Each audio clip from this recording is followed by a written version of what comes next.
Hey, gang. Just wanted to get with you here on some Hinduism. Need to get rid of that little bubble there. And bottom line, we're looking at a Hindu temple here. You can see the elaborate sculptures. You can see the domes, and understanding that the domes actually are going to indicate high levels of mathematics and building and technology understanding. So whenever we talk about city planning later, you'll understand that obviously we got some great stuff here on the domes. And so let us get clicking forward.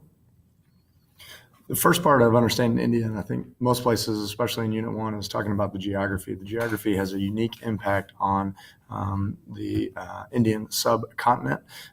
There are the low-level plains right here along the coast, and then it kicks up onto a giant plateau right here. And then we have the Gangetic Plain down here, or the Ganges River, and then the Indus River runs right over here in what is kind of present-day Pakistan. So if you are looking at your maps, make sure you label India, make sure you label Pakistan. We got Afghanistan up here, got Nepal right here, and the Himalayas kind of roll right up here like this. So that cuts off China over here. The next thing that you need to understand is that India gets super hot. Most of the season, the wind blows across this way. And so what happens is the heat coming out of these deserts right here blows right onto this landmass, and it heats it up, and it gets hot, hot, hot. We're talking like 114 hot. And so essentially, things start to die. They burn up. Okay. And the monsoon, which is a seasonal wind, starts to blow back onto the continent right here. So for a season, the rainy season, the wind switches directions in India. And what happens is it blows all this hot air out over the ocean. It cools off when it gets over the ocean. And when the wind switches directions, that cool air that is dipped down by the water then picks up moisture and blows back onto the continent, up over that plateau. And as it does so, the hot land mass heats the air, shoots that shoots that cool, moist air up in the air. And if you paid attention in science in middle school, then what you realize is that we are building giant rain clouds. The problem with the rain is that too much rain is bad. Not enough rain is also bad. So they're looking for the right amount in these monsoons, and hopefully then there is a rebirth of life, and then a growth and a subsistence of life and people in India. And for the most part, there's enough of rain, but obviously with both of these things being the case, what you see is that there is a huge possibility for famine. Forgot to start my timer there, so I'll get that started. Okay. On to the next slide, city planning. So the ancient people in cities like Mohenjo-daro and its twin city were able to create advanced sewer systems. Obviously, if it's going to be extremely rainy and flooding at certain times, you're going to want to A, not let that flood your crops, and B, make sure that you have water reserves. So they use this chemical called bitumen. It is a byproduct whenever you have lots of oil under the sea or under the surface of the earth, and it's a waterproofer. So those domes that we talked about earlier, they're now making tunnels. They're making water basins out of bricks, which was a common technology at the time. And so then they're able to hang on to some of that water and irrigate their crops and continue the growing season in India. So farming was tricky, obviously, because of the monsoons. There's a variety of crops: wheat, barley, melons, and dates. If you don't know what a date is, it's kind of a little bitty giant raisin type thing. I think they grow kind of like bananas, but they're smaller, and you should check them out at the store. If we're agreeable, we can get them in, have a little bit of a tasting here at school. The next thing is they use waterways to transport their goods. Obviously, the Indus River runs right into the Indian Ocean / near the Red Sea and out into the Middle East. It kind of comes down into a nice, easy trading port with the Tigris and the Euphrates. So definitely trading with the civilizations of the Middle East. And then the Ganges River also runs down, and there are tons of rivers that run out of the Central Plateau, or the Deccan Plateau as it's called. So here we go. What does Hinduism mean? It's a way to liberate its followers from illusions and mistakes of everyday life. The thing that I really, really like about this, obviously Hinduism is not my religion, but man, it just seems like people make mistakes, and if my religion is trying to eliminate those mistakes, then it's probably on the right track in some way, shape, or form. Where does it come from? The Aryans and the Vedic age. Aryans invade India. They bring sacred scriptures that are first sung, then later written in Sanskrit. These people were thought originally to be hunters of buffalo and or wild cattle in southeast Turkey. And then they kind of domesticated the cow and moved down into the Indus River and into the Gangetic River areas in India, took control of that area, and brought their own social structure. The story of the Aryans and where they come from is a book called the Vedas. Their prayers, their songs, their stories, they're extremely long versions that originally were passed down verbally, then they were sung, and then they got written down in Sanskrit later. And basically it tried to explain how a person could achieve liberation from desire and suffering. So again, trying to eliminate the mistakes that people make. When we look at that, they instituted a social structure, they being the Aryans. The Brahmin are their priests at the top. The Kshatriyas are their warriors or their defenders. The Vaisyas are going to be your farm owners. The Sudras are going to be your farm workers. The interesting thing about these guys is that they are all Aryan descended. And so when you look at that, they come from those invading Aryans, and they are on the top of the pyramid. Most people were down here as the workers.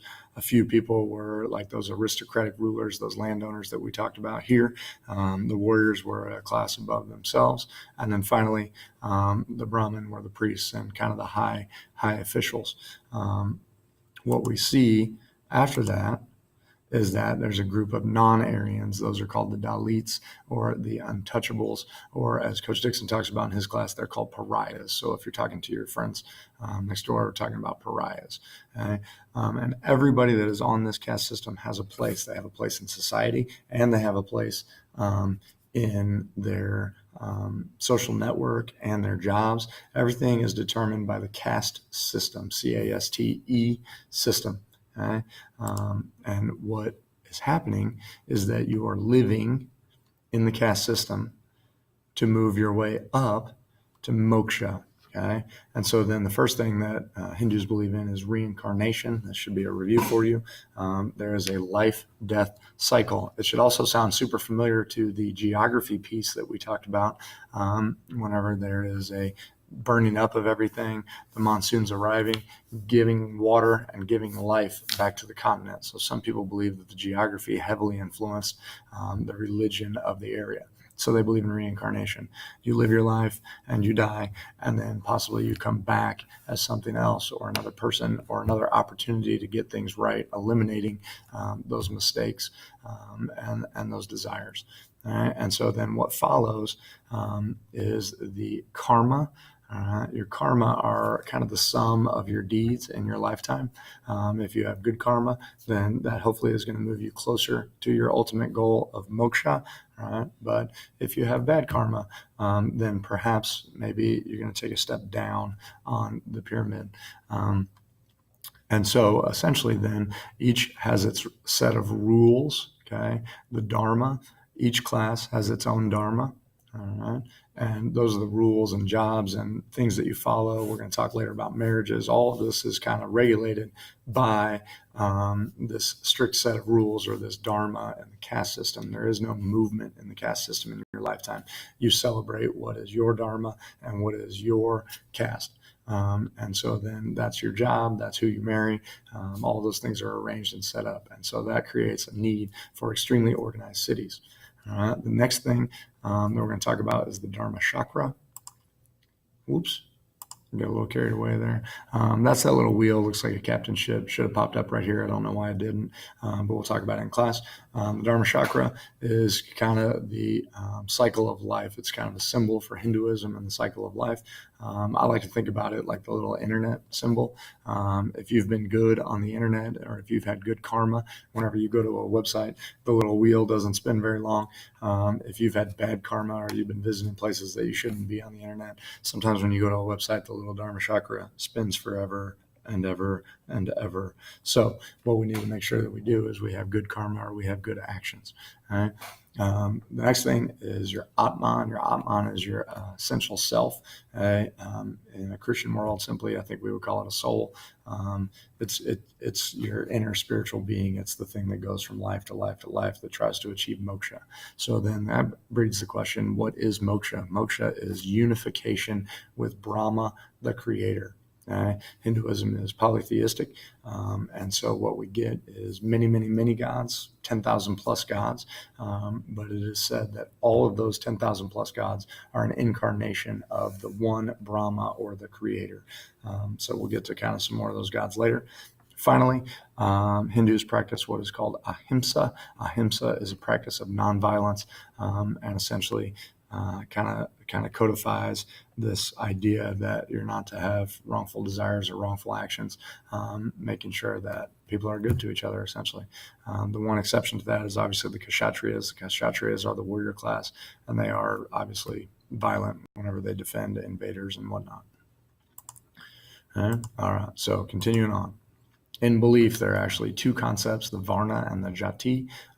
The 4 Varnas are the class level based on temperament, and hundreds of Jatis based on occupation. So the Varnas put you in your caste system like we just talked about, and the Jati regulate your jobs. Let's click through those. Talked about those pretty heavy. The Brahmins study and teach. The Kshatriyas are power and protect. The Vaisyas earn and give. And the Sudras serve. So everybody has a place and everybody does their job. And so then there is this relationship between these caste members that obviously sets up society. The Jati are born into no mobility. A farmer, a barber, a shepherd, etc. It's their occupation. Those things don't change. So this would be kind of a traditional economy. Social hierarchy from the Aryans and formalized with laws. Caste in Portuguese is for a lineage or race. Okay, so the Portuguese start settling in India, and that's where we set up this vocabulary. And again, the Varna caste is a social class or a level. The Varna means color in Sanskrit, and Varnas decide marriage, job, neighborhood, everything we talked about. Good on that. All right, so the caste system, this shows the power of the caste system. All right, most power on top, least power on the bottom. It also shows the amount of people that were in them. Highest on the bottom, least on the top. Standard social structure. Like we talked about, Coach Dixon uses the word pariahs, so let's throw that in there. They were given impure jobs. They're grave diggers, they're trash collectors. There's a group that still lives on the Ganges River, and they're in charge of all of the funerals that take place on the Ganges River. They collect the pallets, they collect the pyres, they deal with the bodies, they are skinning animals, processing animals, things that would make other people unclean based on that ahimsa or nonviolence. And so essentially they have a critical job. All gods are concrete forms of the Brahma, just like we talked about. Big, right? However, is it polytheism or is it monotheism? If all the gods are one form of one god, I'm not sure. However, there are 10,000 plus gods, so Hinduism is classified as polytheism. Who are the important gods? Brahma is the creator, like we talked about, is that life-giving rain cycle, and gives birth to new life on the subcontinent. Vishnu is the preserver, and so then as that life continues and grows and there's a harvest, then in fact there is preservation of life, and then Shiva is the destroyer. When it gets hot, hot, hot, what happens? Things get burned up. Possibly up to 330 million gods, or only one. Again, is it just a Brahma in his different forms, or is it in fact many, many, many gods? With reincarnation, that's kind of hard to say. But again, they're classified as polytheism. What's the goal? The goal is to reach moksha. I like to think about moksha as milkshake. When I go to McDonald's, what do I get that makes me happy, happy, happy? A milkshake, right? So whenever you think about it, everybody eats, but not every time that you eat do you get that fantastic milkshake. So moksha, all right, unification with the God, all right, Brahma, and a release from the Dharma chakra, or the cycle of life and death or reincarnation. It's a state of